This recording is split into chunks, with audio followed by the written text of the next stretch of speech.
ఆరోగ్యం కోసం ఆరారింగ్ పెట్టాను. తెల్లవారితో నిద్రలేస్తే నేను స్లీప్ స్కోర్ ఎంతో చూసుకుంటా, బాడీ రెడీనెస్ చూసుకుంటా.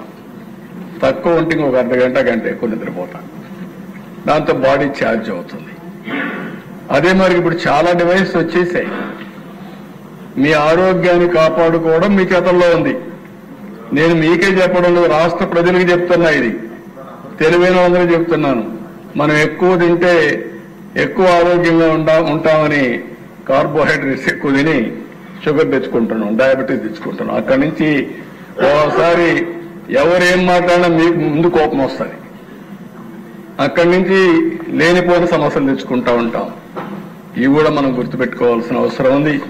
ఇంకో పక్కన అనవసరంగా హాస్పిటల్స్ లో మీరు చూస్తే, అధ్యక్ష చాలాసార్లు నేను చూస్తున్నాను, ప్రతి ఒక్క దానికి హాస్పిటల్ అడ్మిట్ అవుతున్నాం. మా పార్సాది డాక్టర్ చూస్తున్నాడు, ఎక్కువ మిస్యూజ్ చేస్తా ఉంటాడు. కాబట్టి అంటే ఎట్లా చేస్తామంటే అధ్యక్ష, ఇప్పుడు కార్పొరేట్ హాస్పిటల్స్ వచ్చాయి. ఒక రూమ్ కు 1000 రూపాయలు, 2000, 5000 రూపాయలు.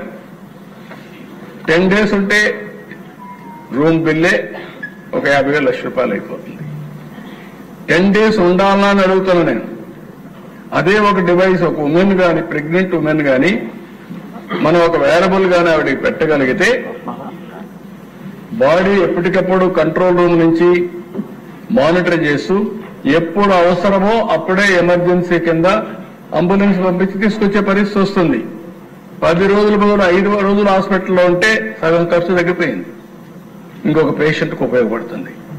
ఈ విధంగా మొత్తం వినూత్నమైన ఆలోచనలు ఇప్పుడు మీరు చూస్తే ఏదైతే ఆర్టిఫిషియల్ ఇంటెలిజెన్స్ వల్ల ప్రిడిక్టివ్ అనలిటిక్స్ తీసుకొని నివారణ కూడా సాధ్యమయ్యే పరిస్థితి వస్తుంది. అనేక మీ హార్ట్ డిసీజెస్ కానీ, లేకపోతే క్యాన్సర్ కానీ, వేరియస్ ఇష్యూస్ దిశ ఇవన్నీ వస్తాయి. అందుకే స్కిల్లింగ్ కానీ, హ్యూమన్ రిసోర్స్ డెవలప్మెంట్ కానీ, హెల్త్ కానీ, ఎడ్యుకేషన్ కానీ దీని మీద ఎక్కువ ప్రాధాన్యత పెట్టామని చెప్పి కూడా నేను మీకు తెలియజేస్తున్నా. నెక్స్ట్ దిశ మీరు చూస్తే వాటర్ సెక్యూరిటీ డీటెయిల్స్ కి నేను పోవడం లేదు, ఇన్ కోర్స్ ఆఫ్ టైం మనకు వస్తాయి, మీరు కూడా ప్రిపేర్ అవుతారు. వాటర్ సెక్యూరిటీ అధ్యక్ష చాలా స్పష్టంగా నాకు క్లారిటీ ఉంది. ప్రతి ఒక్క ఎకరాకు నీళ్లు ఇవ్వాలి, ఇళ్లకు ట్యాప్ ద్వారా నీళ్లు ఇవ్వాలి. ఆ నీళ్లు కూడా సస్టైనబుల్ రిసోర్సెస్ ద్వారా నీళ్లు తేవాలి. ఇంకో పక్క ఇండస్ట్రీకి ఎంత వాటర్ కావాలన్నా వాటర్ ఇవ్వాలి. దీనికి 2 మార్గాలు.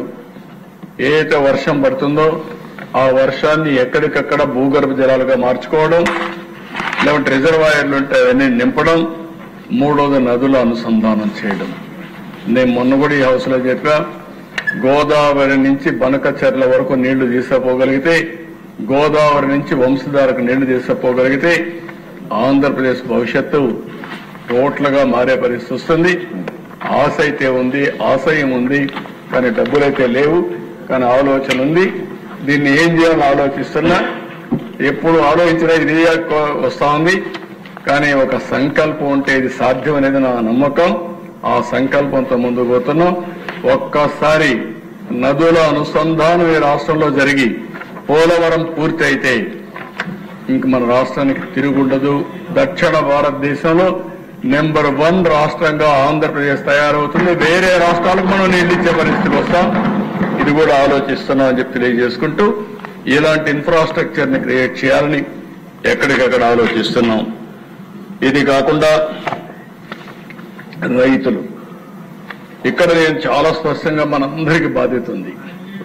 మనమందరం కూడా 90% ఎక్కువ ఉన్న వాళ్ళందరూ రైతు కుటుంబాల నుంచి వచ్చాం.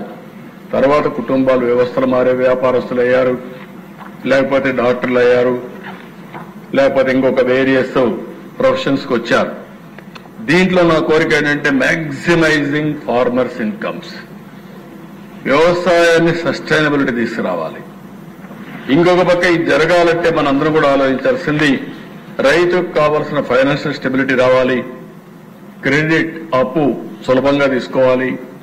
అదే మరిగా వాళ్ళకి ఎప్పటికప్పుడు కొత్త టెక్నాలజీని నేర్పించాలి, లీగల్ సపోర్ట్ ఉండాలి. ఇవన్నీ కూడా పెట్టి వరల్డ్ క్లాస్ ఎకో సిస్టమ్ తీసుకురావాలి. హై అండ్ ప్రాసెసింగ్ ఉండాలి, స్టోరేజ్ ఫెసిలిటీస్ ఉండాలి.